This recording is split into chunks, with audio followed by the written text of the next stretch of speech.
Culprits, and I'd like to welcome you to part 5 of 7 in the informational brain training video series, Mental Concentration versus Mental Focus. In part 5, we talk about some of the problems that get in the way of effective mental concentration and mental focus. Take a moment now to consider the following 2 ideas. This first idea reflects the spirit of everything we've discussed up to this point in the first 4 parts of the video training series. Because the whole point of training yourself for these skills is not only to enhance brain health and brain fitness, but to acquire enough personal power to get the results you really want for your life. This second idea reflects what we'd like you to understand in the 5th part of the video training series, that the dominant culprit we have to battle against each and every day is not only our own personal habits of mental distraction, but the fact that our own modern societies that we live in are set up in such a way that they encourage and perpetuate cognitive distraction. Basically, and unfortunately, here in the modern age of technology, we run the risk of not only acquiring mental habits of distraction starting from the day we're born, but the people who raise us and teach us pass on their less than stellar cognitive habits, most lacking the skills and knowledge to show us how to avoid or how to overcome the pervasive mental traps that await us. Fortunately for you, the primary key for reversing an entire spectrum of weakly performing cognitive functions is mastery of attention control. How important for you to know just how effective or ineffective are your current mental habits. Since attention control is the primary key for acquiring cognitive skill, your current level of attention control is also a measure of your general cognitive effectiveness. The more problems you have at willfully and consciously controlling your attention, the more likely that you are also having problems in school, on the job, in your business, in relationships, in social situations, and other areas of life. One side note to consider is, you don't need to suffer from ADHD in order to have an attention deficit. Any weakness in attention control is an attention control deficit. Even people who are diagnosed with attention deficit hyperactivity disorder have plenty of attention. Their problem is not that they don't have attention, their deficit is in the area of weak attention control skills. So, let's talk about some of the signs to look for that serve as glaring beacons that you have some problems or deficits in attention control. Keeping in mind, of course, that attention control is the same as self-control. Ask yourself whether you are having any of these issues. Daydreaming and fantasizing as an escape. Persistent feeling of anxiety, stress, and inner turmoil. Continually negative and uncomfortable emotional patterns. Purposeless living, a sense of being in a rut, lost in the rat race. Stuck in bothersome patterns of uncertainty and self-doubt. Timidity or bending over backwards so that other people will approve of you. You do as you're told when what you really want is to break out of your shell. Procrastination and fear and hesitancy to take valuable action. Dwelling on the past, worry or pessimism about your future. Inability to concentrate or focus for longer periods for higher impact. It may seem like a bold claim, but the fact is that every single one of the symptoms just listed can be solved through attention control training in pursuit of improved mental concentration and better mental focus.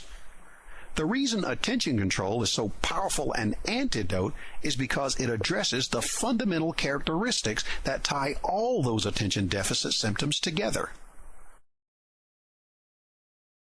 Whenever attention control seems to be a problem, there is usually one or more of the following 4 culprits to blame. Wandering thoughts, physical and psychological impulsivity, external interruptions, or mental fatigue. Among the first things you learn when you start boosting attention control skills is to consciously look for, target, and break through all 4 of these interferences at will. Wandering thoughts. Everyone has to deal with constantly wandering thoughts to some degree, some far worse than others. With thoughts having a 3-dimensional experience to them, Your attention can be so wrapped up in the wandering habit that you seldom get anything of significance accomplished as you drift from fantasy to fantasy or from worry to worry. Your mind isn't disciplined, relaxed, or calm, so thoughts keep rising up to sweep you away, or you find yourself engaging in a conversation in your head much of the day. Wouldn't it be great to be able to clear the mechanism or bring all that distracting mental chatter to a standstill at will? Physical or psychological impulsivity. Physically, your body isn't relaxed and calm enough to prevent impatient fidgeting and impulsive moving around. Psychologically, your mind just won't give you a break with its constant thinking and mental noise. The experience is so uncomfortable that all you know is that you want to be doing something else other than what you're supposed to be doing. If you're stuck someplace where you can't leave, in steps your wandering imagination to sweep you off into some kind of a daydream or fantasy so that you can escape. Wouldn't it be great to enjoy a sense of quiet pleasure in the midst of just being still or engaging in a mundane activity that's necessary for your success? External interruptions. When your mind keeps trying to attend to external events, such as distracting noises, sudden movements, bright lights, and people constantly calling, then you've got an issue with involuntary attention. Some people have it so bad that it negatively impacts their entire life. Wouldn't you love to master voluntary attention skills to never be thrown off? Mental fatigue happens as your brain simply gets tired from the intense expenditure of energy, just as your body gets weary when you sprint in a race. Worse, when you have subpar attention control skills, most of your mental energy is simply stolen by a chaotic, untamed imagination and self-chatter that won't give your mind a rest.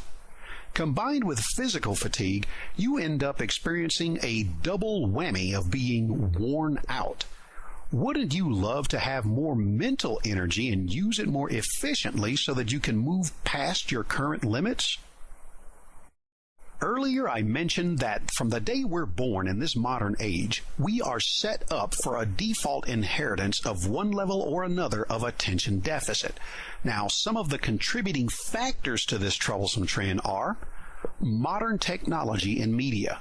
The 30-second soundbite nature of media content is certainly not helpful for practicing sustained attention. Self-perpetuating mental habits in society are a major issue.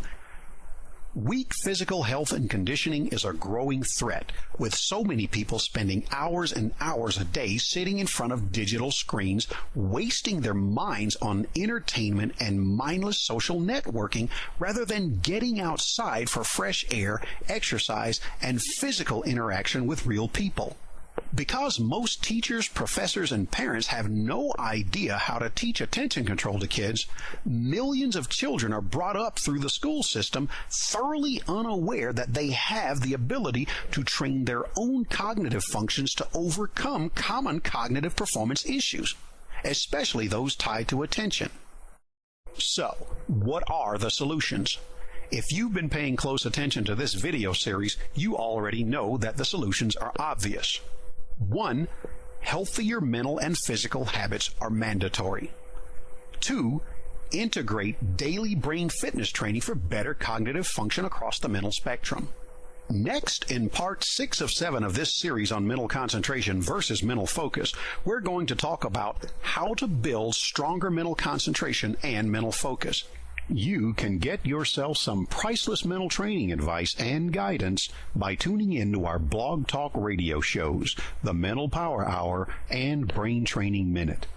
The Mental Power Hour is 60 to 90 minutes of awesome training advice, while your Brain Training Minute is a few minutes of insightful brain training knowledge and techniques that can make a major difference in your life.